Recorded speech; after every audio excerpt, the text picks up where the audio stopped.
So in this video, I want to talk about the difference between a curved trowel and a flat trowel. So a curved trowel has a slightly concave blade design, and a flat trowel is perfectly flat. So a lot of people have said, oh, I like a curved trowel better than a flat trowel, or vice versa, I like a flat trowel better than a curved trowel.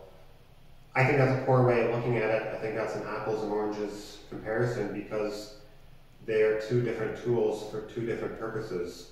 Their uses don't really overlap all that much. So I'm going to quickly show you where I would use a curved trowel and where I use a flat trowel. I would use a curved trowel for the first coat of a recessed joint. So this joint I've already kind of filled the bevel a little bit, but it still needs its loading coat, or it's like its first heavier coat.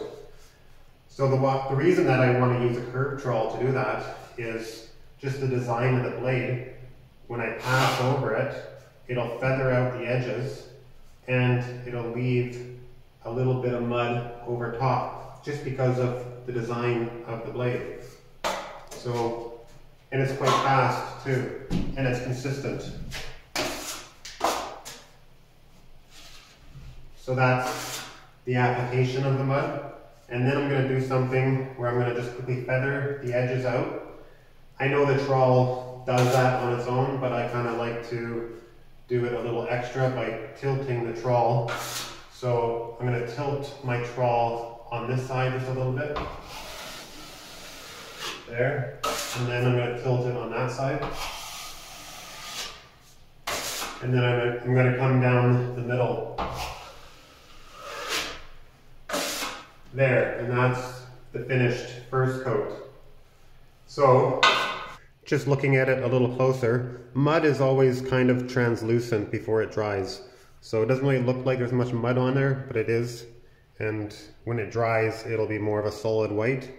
But you can see that the edges are very thin, and they're feathered out, whereas right over that bevel, the curvature of the trowel has just naturally left more mud.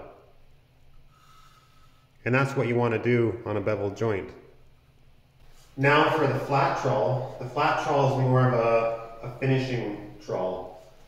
So here's a joint that I've already done with the curved trowel yesterday. It's dry, so now it's time for my finish coat.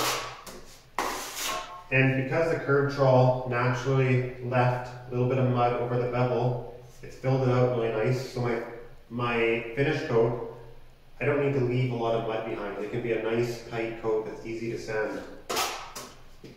I like a little bit of overlap on my finish coat. So I overlap it like that. And because the curved trowel left all the mud that needs to really be there, the finish coat with a flat trowel is just a very tight coat, just to make it easy to sand and to blend it off into the wall. So at this stage, I take off most of the mud.